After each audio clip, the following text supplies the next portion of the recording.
Network पर आप सुन रहे हैं प्रोग्राम बाखबर कश्मीर सईद रहमान सदीकी के साथ।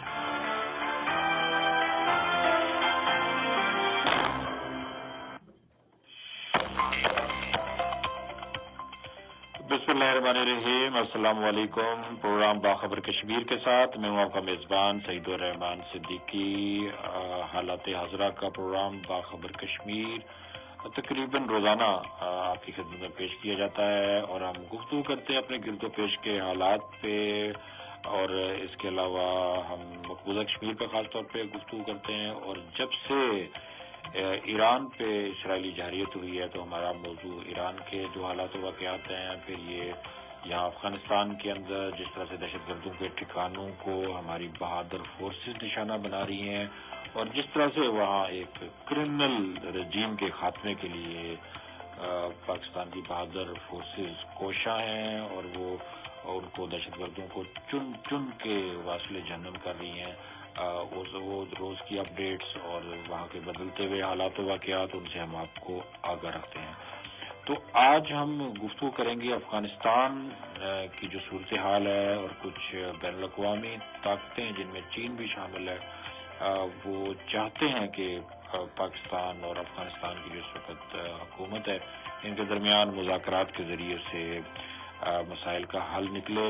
तो यकीनन पाकिस्तान हमेशा से हर तस्फिये का हल मुज़ाकरात के ज़रिए से ही करने की अहमियत पे जोर देता रहा है। पाकिस्तान का बदतरीन दुश्मन भारत हो या कोई और तनाज़ा, पाकिस्तान ने हमेशा बातचीत के दरवाजे खुले रखे हैं और बातचीत को हमेशा पाकिस्तान ने उसका खैर मकदम किया।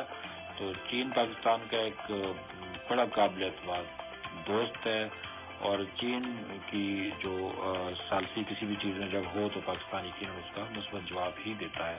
तो अफ़गानिस्तान में आने वाले दिनों में क्या होता है, क्या कोई सालसी की बात होती है या मज़ीद जो है ना जंगी कार्रवाइयाँ पाकिस्तान करने में मजबूर होता है, ये तो आने वाला वक्त ही बताएगा। लेकिन हमें थोड़ा सा ये भी देखना पड़ेगा कि अफ़गानिस्तान के जो मौजूदा हालात हैं, इस नहज पे पहुँचाने का ज़िम्मेदार कौन है। यकीनन अफ़गानिस्तान के जो मौजूदा हालात हैं, इस नहज पे उस इंतहा पसंद टोले ने पहुँचाए हैं जिसकी सरपरस्ती में, यानी तालिबान जिनकी सरपरस्ती में पाकिस्तान में आए रोज़ खुदकुश हमले, मसाजिद इमाम बारगाहों को निशाना बनाया जाना, बाजार और हमारी सिक्योरिटी फोर्सेस के जो जवान हैं उनको जिस तरह से निशाना बनाया जाता रहा, और बार बार तो पाकिस्तान की रियासत ये ज़ख्म सहते सहते आखिरकार इस बात पर मजबूर हुई कि अब हमें इसका जवाब भरपूर अंदाज पे देना है।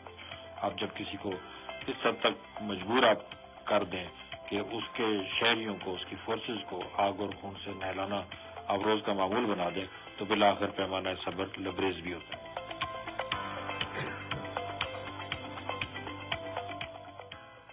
तो यकीनन पैमाना सब्र लबरेज हुआ, और फिर पाकिस्तान ने जब जवाब दिया तो फितना ख़ारिज को अपनी कमीन गाहों जो अफ़गानिस्तान में मौजूद थी वहाँ भी बचना उनके लिए मुश्किल हो गया, और उनको बड़ा नुकसान पहुँचा।